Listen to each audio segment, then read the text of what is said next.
Selesai melakukan pemeriksaan, kuasa hukum Ferry Irawan yakni Jeffrey Simatupang meminta agar sang klien tidak ditahan. Hal tersebut dikarenakan Ferry Irawan mengidap riwayat penyakit, namun sayangnya Jeffrey tak menyebutkan secara detail penyakit yang dimaksud. Jeffrey Simatupang mengakui bahwa penahanan merupakan kewenangan penyidik, namun pihaknya akan mengajukan penangguhan penahanan.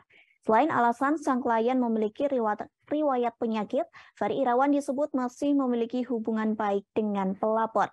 Jika Ferry Irawan tidak ditahan agar terus bisa melakukan pengobatan, maka saat Ferry Irawan sehat secara fisik dapat mengikuti proses hukum dengan baik. Dalam kesempatan yang sama, Jeffrey mengatakan pemberitaan sang klien sudah terlalu liar. Pasalnya, Ferry Irawan membantah telah melakukan penganiayaan dan pemukulan seperti yang dilaporkan oleh Vena Melinda. Di sisi lain, Vena Melinda mengungkap pemicu KDRT yang dialaminya di Kediri pekan lalu. Vena Melinda memang menolak ajakan Ferry Irawan untuk berhubungan intim sebelum peristiwa KDRT itu terjadi. Namun bukan itu yang membuat Ferry Irawan murka dan menekan hidung Vena dengan jidatnya hingga berdarah. Semua bermula saat Ferry buang air besar di toilet hotel berbintang di Kediri, Jawa Timur di akhir pekan lalu.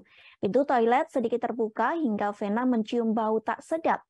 Vena berinisiatif menutup pintu toilet yang justru membuat Ferry naik pitam. Vena Melinda kemudian melapor ke polisi pada Senin 9 Januari dengan kasus dugaan KDRT. Sementara kini status Ferry Irawan telah ditetapkan sebagai tersangka KDRT. Hal itu diungkapkan oleh Kabid Humas Polda Jatim Kombes Pol Dirmanto. Ferry dikenakan pasal 44 dan pasal 45 Undang-Undang Nomor 23 Tahun 2004 tentang KDRT. Dirmanto menyebut berdasarkan hasil pemeriksaan sebelumnya, terlapor terbukti melakukan KDRT secara psikis dan fisik terhadap Vena Melinda. Kami masih membuka komunikasi baik kepada pelapor ataupun kuasa hukumnya.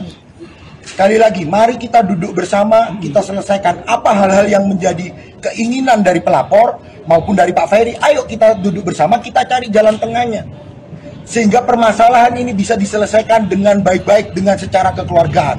Apapun nanti syaratnya, kita duduk bersama. Duduk sama rendah, berdiri sama tinggi. Karena mereka masih suami istri yang sah. Itu aja ya. Bang, pemeriksaan sebagai tersangka pertama ini Bang, sementara jeratan pasalnya 44 dan 45 dengan ancaman hukuman 5 tahun. Artinya ketika nanti tanggapannya gimana Bang, kalau kemungkinan ditahan nanti hari ini? Kita nggak bicara kemungkinan ya, kita ikutin dulu proses hukumnya. Apapun yang akan terjadi, Pak Ferry sudah mempersiapkan diri. Itu yang pertama. Yang kedua, penahanan itu kan kewenangan dari penyidik, dari pihak kepolisian Polda Jawa Timur. Kami juga meminta kepada kepolisian Polda Jawa Timur untuk tidak melakukan penahanan kepada Pak Ferry. Kenapa?